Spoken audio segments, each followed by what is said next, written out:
एक समय की बात है। एक हरे भरे पेड़ पर एक चतुर बंदर रहता था। उस पेड़ पर मीठे मीठे फल लगते थे। पास ही नदी में एक मगरमच्छ रहता था। बंदर रोज पेड़ के फलों का आनंद लेता और कभी कभी वे फल मगरमच्छ को भी दे देता। धीरे धीरे दोनों में मित्रता हो गई। मगरमच्छ अपनी पत्नी के पास वे फल लेकर जाता। मगरमच्छ की पत्नी को फल तो बहुत पसंद आए, लेकिन उसने सोचा, अगर फल इतने मीठे हैं तो जिसे ये फल रोज मिलते हैं, उस बंदर का कलेजा तो और भी मीठा होगा। एक दिन मगरमच्छ की पत्नी ने अपने पति से कहा, मुझे बंदर का कलेजा चाहिए, उसे किसी तरह अपने घर लेकर आओ। मगरमच्छ दोस्ती खोना नहीं चाहता था।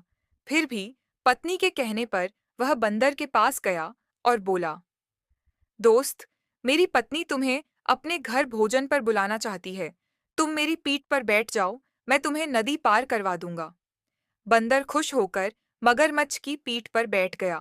बीच नदी में पहुंचते पहुंचते मगरमच्छ ने सच्चाई बता दी। मेरी पत्नी तुम्हारा कलेजा खाना चाहती है, मैं तुम्हें इसी के लिए ले जा रहा हूँ। चतुर बंदर घबरा तो गया, पर उसने तुरंत बुद्धि से काम लिया। वह बोला, अरे मूर्ख, मेरा कलेजा तो मैं पेड़ पर टांग कर रखाया हूँ। अगर कलेजा चाहिए तो चलो वापस वहीं चलते हैं। मगरमच्छ को उसकी बात पर भरोसा हो गया। वह बंदर को लेकर फिर पेड़ के पास पहुंचा।